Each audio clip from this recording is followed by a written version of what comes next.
Hi, pleasant and respectful greetings to you. My name is Jim Greaves. There's a car park on High Street in San Fernando, right after the Royal Bank, almost opposite Republic Bank. It is the Republic Bank car park. There was a building there, a string of buildings really, and there was a technical school there. In 1952, somebody summoned me from a pile of rags on the table in Bridgestone and asked me why I was so bad. What were they talking about?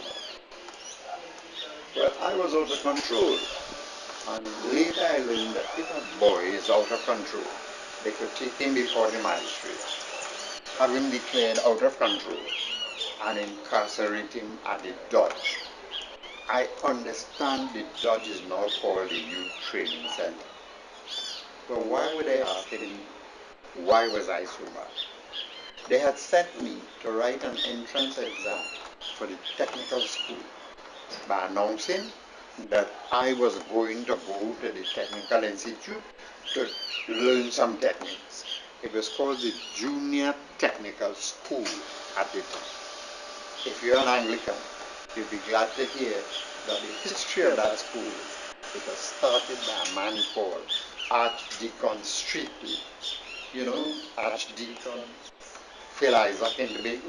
Well, there was an Archdeacon Streetley in Trinidad who started the Junior Technical School on 7th High Street in San Fernando.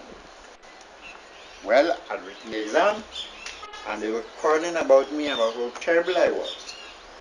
And then they announced that I placed first in the entrance exam. What was this badness about? I'm not sure. But I went to technical school. I should have had a door without the funds necessary to pay the school fees for the first time. And day after day, I would go to the principal to tell him that my guardian would not be getting money soon and I couldn't pay him at that day. Later, the principal said to me, Greaves, you don't have to pay to come to the school. The Old Boys Association has decided to pay for it. But remember, I was out of control. What I mean by out of control? I heard them discussing me. They said, you have to put him in the Dodge. And then somebody said, that wouldn't do, you know. You have to put him in the big people prison. And then somebody said, that's not going to help. You have to hang him. Only the hangman could fix that bug. How did you go from being a boy that they should have to being summoned to the National Academy for the Performing Arts to be handed a shiny trinket announcing that you've been given an award for Christian excellence in the field of drama? It's an interesting story, and there are a host of principles that I follow. Some of it is in the Bible, but listen, for me, the Bible is written in a foreign language, and I don't always understand it. More about that in due course. I built a career in human resource development. Young men, 16 and a half, going on 17, will show up in front of me in the oil industry, because that's where I went from the technical school to serve a 5-year apprenticeship in instrument maintenance. And I would say to them, I help people to learn. When I train you, you will be able to repair all the instruments in this refinery. But not only that, you'll be able to repair any instrument anywhere in the world. And the other day I was talking to one of the young men that I trained. He said, Jim Greaves, I remember when I met you first time, you told me when you trained me I'd be able to work anywhere in the world. You did not lie to me, Mr. Greaves. What is it that took me from a pile of rags on that table in Bridgestone to the National Academy for the Performing Arts for an award for Christian excellence? What happened in technical school? I met a man called Albert Burgess. I was still out of control. And one day he accosted me about mathematics, which I was very weak in. I was waiting for him to solve the problem on the board and then write it in my book. He looked on my book and there was nothing written there. He said, "Where's my work?" I said, "Well, I can't do it." He said, "You'll do it, die or run away." Well, I couldn't do it. Dying didn't seem attractive. So I thought to myself, I would run away. I don't know where I found the presence of mind during the intermission to go to an older boy and say, "Burgess think he able with me. I will leave him there with his mats and go in the sea and bathe him." In the sea and bathe was at the wharf in San Fernando. Nice wharf, fairly deep water. I could take off my clothes, put it on the wall, dive in the sea, go and swim to my heart's content, come out, shake myself off, put on my clothes, and ignore Mr. Burgess. That seemed attractive to me. The boy's complexion changed about 3 or 4 times.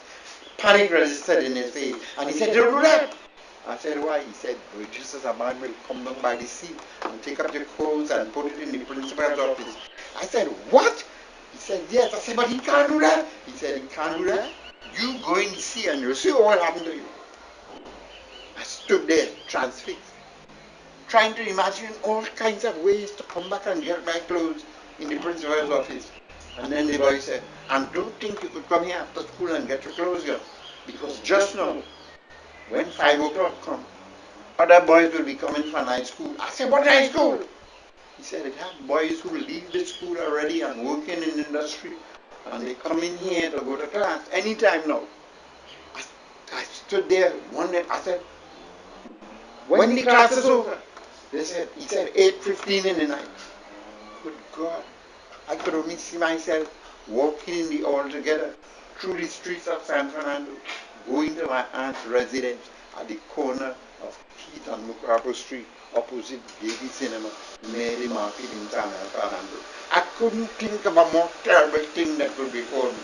I stood there. Let me tell you, I went to technical school for 2.5 years, but I always understood why none of us left and went to the sea, had a good swim, and came back whenever we choose. Mr. Burgess had his strict warning. You will either do it, die, or run away.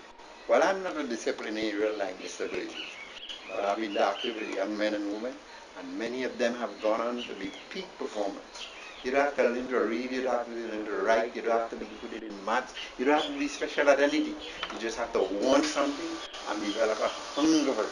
The principles are laid out in the writings of Napoleon Hill and in the teachings of Jesus Christ. I'm a 74-year-old warhorse retired from the oil industry.